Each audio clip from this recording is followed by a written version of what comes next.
Creo que el imperialismo al que en América Latina el Che y Fidel habían denunciado en su momento y lo habían interpelado y enfrentado,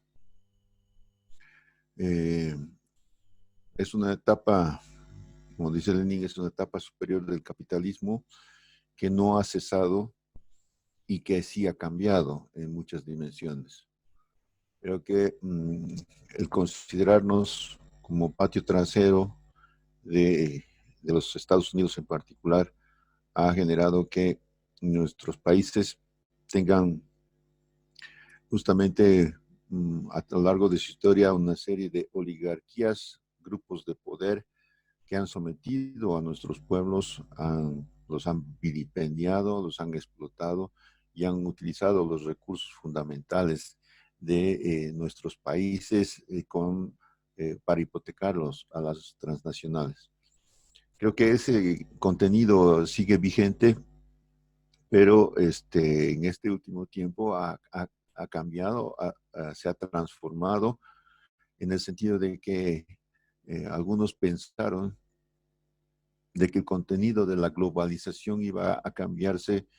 a partir de las transformaciones políticas que se estaban dando tanto con Trump o la Unión Europea con el Brexit inglés, etcétera, etcétera. Y en esa perspectiva nos hemos dado cuenta en este tiempo que no había sido que la globalización cesaba y había una concentración por el gobierno local, por la economía propia, etcétera, etcétera, como había planteado Trump, sino que el rol imperialista se mantiene.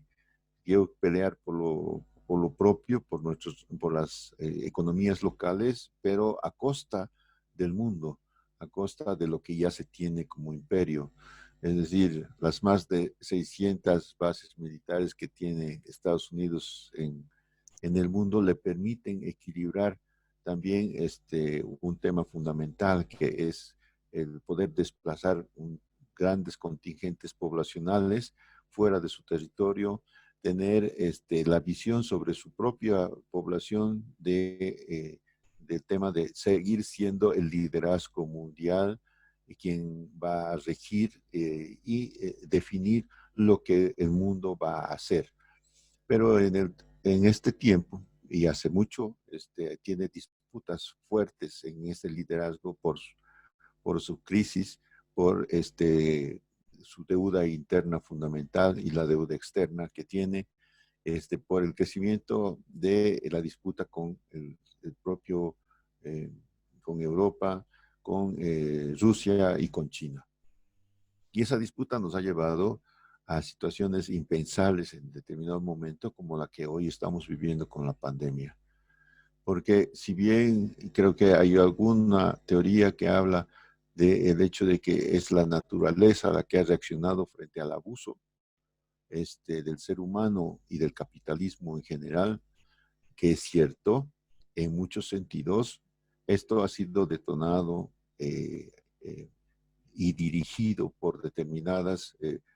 fuerzas políticas que han generado que esto se salga de control, o más bien sea un control asumido por parte de determinados poderes. Esta crisis de laboratorio que nos ha llevado a la pandemia ha sido generada dentro de una guerra bacteriológica que es parte de una nueva dimensión del enfrentamiento. Y eso es lo que ha generado situaciones primero en China, pero después de manera direccionada en Italia, en Irán, y después saltó a nuestro continente y al propio Estados Unidos hoy. En una mirada más integral e intentando no ser tan complotadora, aunque es muy difícil, estamos hablando de que desde las declaraciones del propio, de las propias instituciones internacionales que de alguna manera son gobernadas por Estados Unidos, uh, y hace mucho existe la preocupación de que el crecimiento mundial nos está llevando a la hecatombe, a la crisis fundamental y a la muerte de todos, y que era necesario tomar medidas fundamentales para este crecimiento vegetativo, para deshacernos de los inservibles y deshacernos de los que ya no son productivos. Y creo que ese pensamiento quedó flotando como alguien con tintes neofascistas, pero que no pasaba más. Pero ahora creo que se han convertido en políticas imperiales en ese sentido. Deshacerse de los inservibles, de los migrantes, de los más pobres y de los, por supuesto, de los viejos, en el caso de Europa o de Estados Unidos, que tienen mayor crecimiento, mayor posibilidad de vida y de rentas que les restan productividad al sistema, se han convertido también en una consecuencia creada por el propio sistema. Y hoy nos encontramos ante esta situación que además ha generado, y creo que este es otro efecto deseado, gobiernos que tienen tintes autoritaristas en todas partes. Es decir, la sociedad desguarnecida y digamos, amurallada, arrinconada por el miedo, busca un referente de seguridad. Y el referente de seguridad que de alguna manera en épocas anteriores se convirtió en sus propias formas de tentar el poder, de enfrentarse al poder, de construir sus propias formas de entender lo que era el poder, la autonomía, etcétera. Hoy tienen como un referente el hecho de decir necesitamos al gobierno porque necesitamos un nivel de seguridad. Y eso es lo que de alguna forma están haciendo algunos gobiernos, y esto recae en nuestra propia experiencia, para pensar que estos aspectos neofascistas tienen como aspecto fundamental crear algo así como lo que se ha denominado una anomia estatal, que significa vaciar de contenido al Estado, en el sentido de que el Estado no sea algo que se ocupe de la voluntad y del cumplimiento de los derechos de todos, sino simplemente sea un cuerpo básicamente represivo que sostiene los intereses de los sectores más acomodados, los sectores oligárquicos en cada lugar, y no se ocupa de la vida de la mayoría. Eso es lo que, digamos que como experiencia podemos mirar y está ocurriendo también en nuestro país bajo la venia imperial en ese sentido, porque lo importante ya no es la vida de la gente, más bien hay que deshacerse de la mayor cantidad de gente para hacer más rentables nuestras economías y nuestra sobrevivencia de los que queden vivos, y los que van a quedar vivos son los que tienen mejores posibilidades en ese sentido. Eso está ocurriendo en nuestro país. No es casual la desatención total de la gente, es casi una búsqueda desenfrenada de que la gente pueda ser reprimida y que muera o por enfermedad o por bala. Creo que esta es un poco la situación en la que nos encontramos, y es lo que está ocurriendo también en el propio Estados Unidos, en el seno mismo del imperio, cuando vemos que el sistema de seguridad social nunca funcionó en realidad, se privatizó en general, y la cantidad de muertos es justamente una consecuencia de que no existe un sistema que pueda garantizar la vida de su propia sociedad, y que simplemente tenemos un presidente que se hace la burla de su propia situación, la propia situación de salud de su país, y que no ofrece ningún remedio para el mundo cuando ellos supuestamente los salvadores del mundo. Entonces, sí nos ratifican la idea de que ellos son creadores de esta pandemia, porque hay intereses políticos tras esta guerra bacteriológica que han declarado, y que en caso de que puedan infectarse, siempre tienen salvaguardas en esa perspectiva. estamos hablando de que el miedo es ahora la estrategia fundamental para eh, maniobrar, para manipular las conciencias de las personas. Estamos viendo y viviendo de cerca esta situación en Bolivia para el hecho de que frente a las movilizaciones, hay que decirles que todos se van a enfermar. Si sales a la calle, todos los que salgan son los culpables de que nos enfermemos. Si protestas, es que eres masista y quieres que todos se enfermen. Es decir, han generado un discurso, un artifugio político para descartar todo enfrentamiento a través de la explicación de la pandemia que les permita a ellos justamente administrar ese miedo. Y en ese sentido, ellos mismos se autoenferman para asumir desde sus casas esa conducción. Por supuesto que no tienen ningún síntoma ni ningún peligro porque el poder está en ese sentido preservado y lo van a seguir haciendo desde ahí, intentando que en el caso boliviano no existan elecciones, que exista un proceso de golpismo continuo y quitarnos la posibilidad de la decisión democrática. Eso en Bolivia, pero también en el mundo. El imperio tiene nuevas estrategias hoy para hacerse del poder y no quiere otra vez la experiencia de los gobiernos progresistas del pasado inmediato, no quiere respuestas propias de los países, sino son bajo su mandato fundamental. Y en esa perspectiva es que hoy nos encontramos con gobiernos peleles que simplemente obedecen y acatan las órdenes desde el norte a cambio de dinero, de sobornos, como es el caso de los militares y los policías, y que simplemente están esperando no solamente un resultado feliz, sino como resultado es el caos como una forma permanente de gobierno. Creo que tenemos que pensar que esa es la forma en la que el imperio ha decidido que se van a dar la gobernabilidad hacia el futuro. No gobiernos democráticos equilibrados, sino el caos donde el propio imperio pueda sacar partido para sacar sus rentas y apoderarse de los recursos fundamentales, y en el caso boliviano del litio.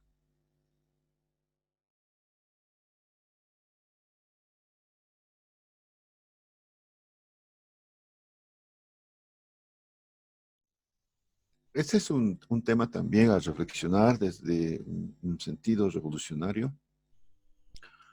porque históricamente hasta las revoluciones han tenido un sentido patriarcal de ser pensadas en muchos sentidos, junto con los indígenas originarios campesinos o los pobres del mundo en general. Las mujeres también han sido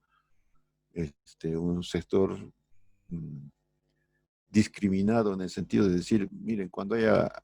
para la izquierda al menos, cuando se haga la revolución, entonces vamos a hacer cosas distintas para que todos tengan mejores posibilidades. Pero se desechaba mucho el protagonismo de las mujeres, mujeres que siempre han batallado, siempre han estado respaldando, afirmando o protagonizando espacios revolucionarios, pero que nunca han sido reconocidos en ese sentido.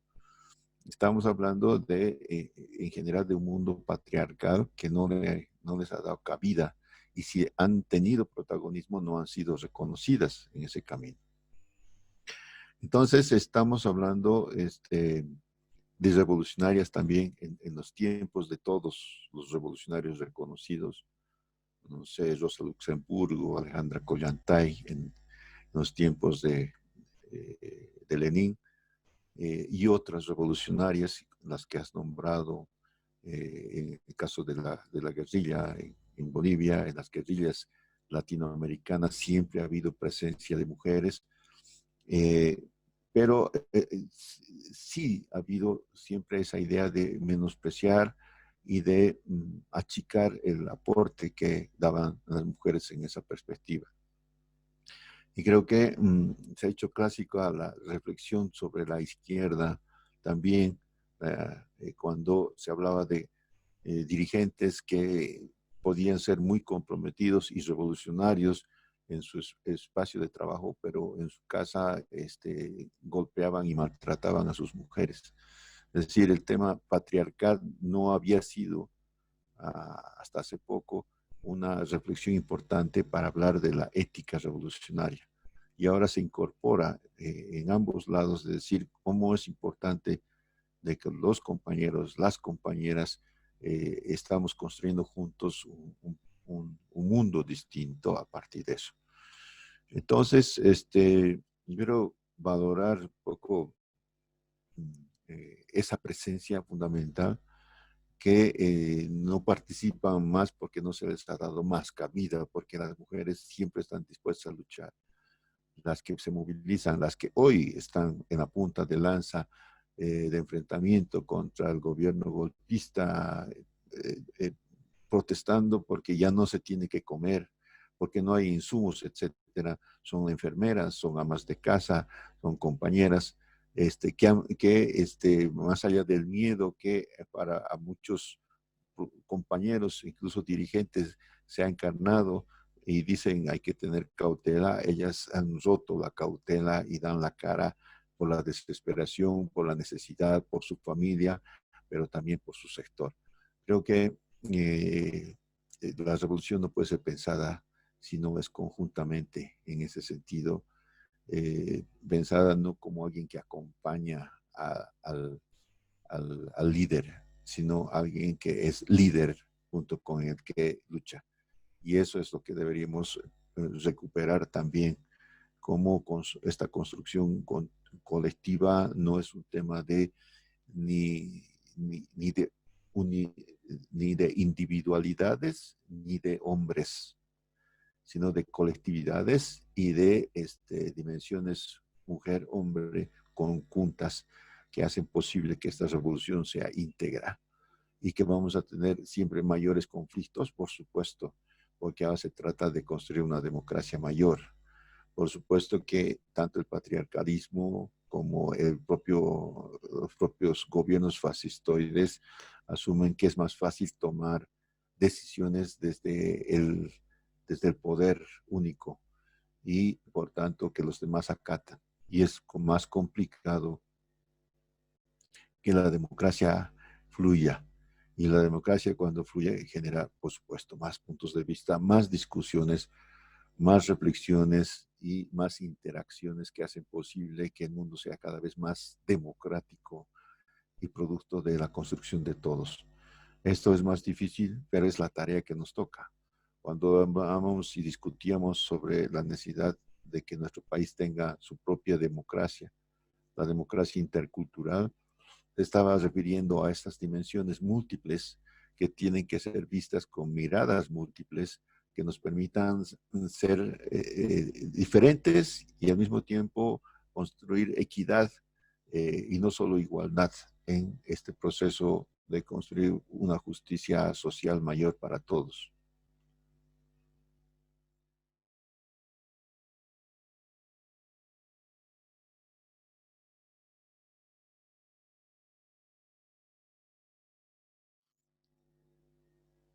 Mira, los 70 en un mundo, por supuesto, que ya tenía una relación de globalización, un nivel de globalización a través de los mercados. Teníamos una rebelión generacional que se había sumado a, al hecho de que las condiciones en el mundo se habían deteriorado profundamente y tenías levantamientos en las principales capitales del primer mundo. Tenías justamente producto de su mayo del 68, tenías una ruptura en la cultura con nuevas formas en la que la juventud se expresaba frente a lo que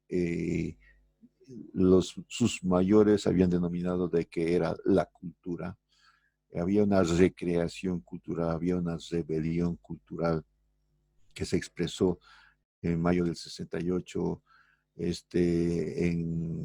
Estados Unidos, en México, en otras capitales importantes, como una rebelión generacional, rebelión juvenil que decía es un tiempo distinto, déjenos hacer la historia, dejen de decirnos qué es lo que tenemos que hacer y empecemos a construir un mundo nuevo con nuestros propios esfuerzos, con nuestras propias formas de intentar ver la realidad. En América Latina, junto a esa juventud que también seguía a los Beatles, etcétera, etcétera, como parte de una rebelión generacional, tenías otros jóvenes que empezaron a una lectura de la realidad, una lectura del marxismo, una relectura de su propia fe, de la fe de sus padres sobre la religión, como ser católico, apostólico y romano, e intentar ver cuál es la esencia de por qué creen. Y ahí surgen justamente testimonios como los de Teoponte y otros más como las de comunidades eclesiales de base en las iglesias, sacerdotes del tercer mundo, etcétera, que nos están mostrando que la rebelión además debe tener o se va cargando de un contenido de utopías, de miradas más íntegras sobre lo que podría construirse colectivamente. Y eso es lo que hace la diferencia. Y lo hace la diferencia entonces y lo hace también ahora. Es decir, podemos dejarnos absorber por el mundo del mercado, por las poses de moda del tiempo, por las rebeliones circunstanciales, por los caprichos individuales, por, no sé, las proyecciones individuales de profesionalismo y de éxito que nos vende el mercado, o con lo que contamos, con lo que tenemos. Asumir de que tenemos el mandato de construir un mundo distinto, un mundo nuevo entre todos nosotros, con quienes nos toca estar, con la energía juvenil con la que contamos y con la creatividad que lo podemos hacer. Creo que estamos en ese parámetro que tuvieron esos jóvenes de los 70 para decir, o somos parte del mercado o rompemos con él. Pero no lo hacemos solo con ideas, sino con prácticas distintas, actitudes distintas que generen una mística distinta en el sentido de creer de que es posible un mundo distinto al que vivimos, de que la gente no puede vivir como vive, que los jóvenes no pueden ser solamente objetos del mercado, que pueden ser sujetos de la historia, que pueden transformar la vida, que pueden hacer algo distinto, empezando de lo más pequeño, desde la vida personal incluso, de cambios de hábitos, de compromisos, de relaciones con la gente, hasta compromisos sociales que nos permitan que nuestro descontento, nuestra creatividad tenga también un sentido de construcción colectiva. Y eso, de eso se trata, un proceso revolucionario sostenido hacia adelante en esta perspectiva de decir juntos podemos hacerlo y necesitamos que la juventud crea en sus propios sueños, los recupere y los ponga a andar,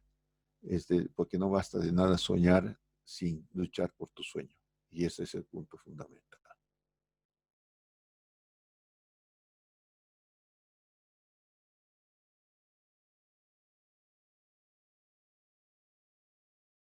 Bueno, yo he insistido en varias partes el hecho de decir eh, que no podemos construir una perspectiva revolucionaria si no contamos con memoria. Es parte de nuestra memoria, en la memoria, este, digamos, la memoria inmediata, es justamente todas esas experiencias de la izquierda, de la juventud, que ha tentado transformar la realidad de manera revolucionaria. Entonces, el testimonio mmm, individual, por una parte, en el sentido de decir, cada uno de ellos es un testimonio de vida, en el sentido de que muchos de ellos estaban yendo convencidos de que quizás y casi seguro iban a morir, pero que su lucha iba a tener sentido con su propia muerte incluso, ese tema de, en términos cristianos, de ser la semilla que tiene que ser enterrada y debe morir para dar lugar a la germinación, es parte un poco de este testimonio. Y en esa perspectiva, en ese momento particular, creo que nos retrotrae al mundo de hoy para decir cuántos estamos dispuestos a seguir luchando por un mundo nuevo, a no desanimarnos, a pesar de las experiencias que a veces nos desaniman de nuestros propios compañeros. Habrá que pensar de que el mundo y la utopía es más grande que eso, que se mueve a través de personas, pero se mueve más allá de las personas. Por eso decimos los cristianos muchas veces, más allá de las personas significa también que tenemos la utopía, en la utopía un motorcito de reserva que nos permita seguir soñando a pesar de las desilusiones, porque creemos que el mundo posible nos sigue esperando y que necesitamos a las personas adecuadas para seguir luchando por ese mundo. En esa perspectiva, testimonios como las de Teoponte, Ñancabazú y otras en América Latina nos están diciendo de que es posible contar con esa gente, es posible construir seres humanos distintos y necesitamos ese tipo de gente hoy más que nunca que se comprometan con la realidad, con lo que sueñan, con lo que piensan, para seguir transformando este mundo y hacer posible un mundo distinto.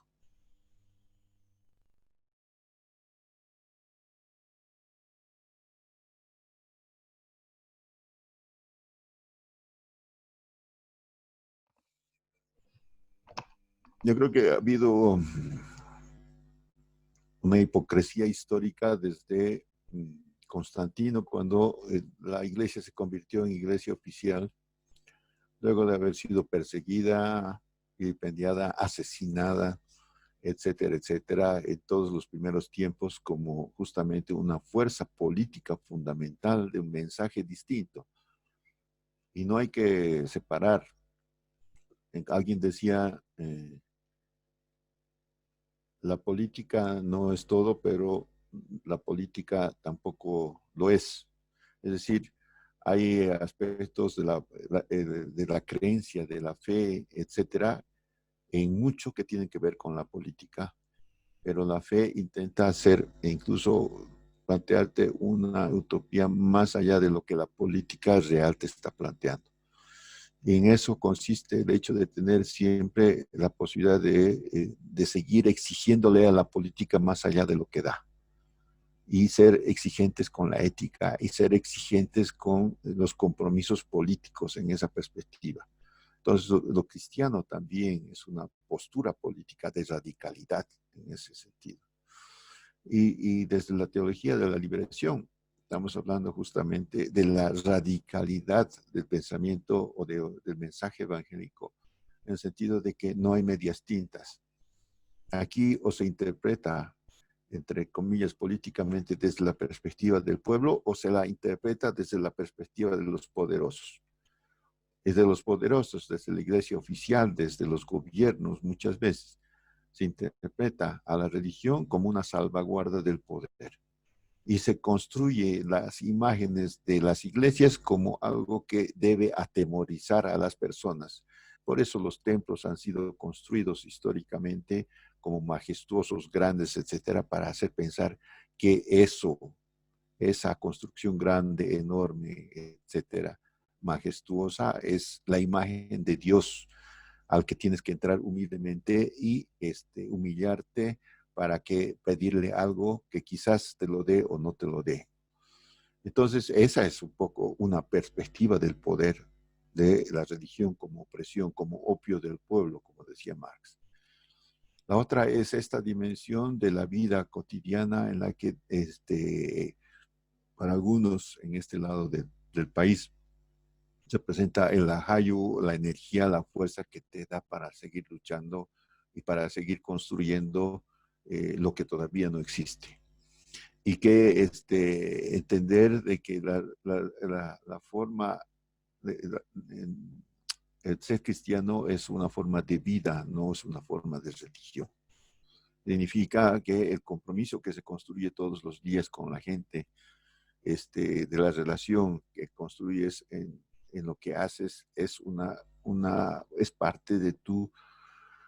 vida como cristiano, con lo que crees, con lo que estás convencido. Y eso es el testimonio fundamental, que tienes como acompañante permanente al Dios de la vida, que cree que todo lo que favorezca a la naturaleza, al conjunto de la mayoría, lo que esté en beneficio de los más desfavorecidos, siempre debe ser lo mejor, que de las decisiones que puedes tomar es parte de lo que, del caminar que se debe hacer. Y en ese sentido aportar. Negar estos maniqueísmos religiosos al que tú te has referido, que ahora están en boga, de usar a la religión, ahora que no tienen la oposición en general en el mundo, carece de contenidos políticos creíbles y acuden ahora a contenidos religiosos para intentar adoctrinar y usar el miedo justamente y la sumisión como elemento central que permita que los pueblos se dobleguen y que además crean que hay elegidos. Camacho o Áñez se presentan como elegidos por Dios, como si estuviéramos en la Edad Media, cuando se elegían a los dioses y se asumía que Dios los había ungido. En ese sentido, estamos otra vez poniendo en evidencia algo que estaba también en el tapete históricamente, el hecho de que estos gobernantes se enmascaran en las figuras religiosas para seguir sometiendo y justificando el poderío y la explotación sobre la gente e incluso las masacres que realizan a nombre de Dios. Hay curas hoy en toda América Latina que siguen bendiciendo helicópteros o armas con las que los militares salen a masacrar a los pueblos. Ese tipo de curas, ese tipo de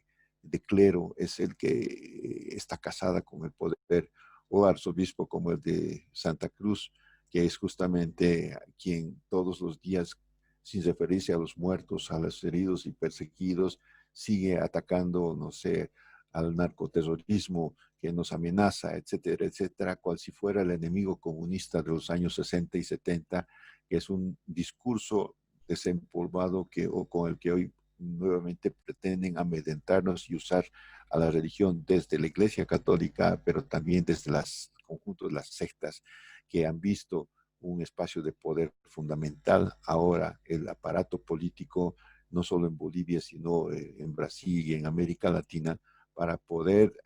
aportronarse y justificar plenamente el hecho de que ellos sean diferentes y sean divinizados por los sectores populares para intentar no ser tocados y justificar el enriquecimiento que viven. Frente a eso, tenemos este testimonio de personas como Teoponte, de las comunidades de base, de los cristianos anónimos,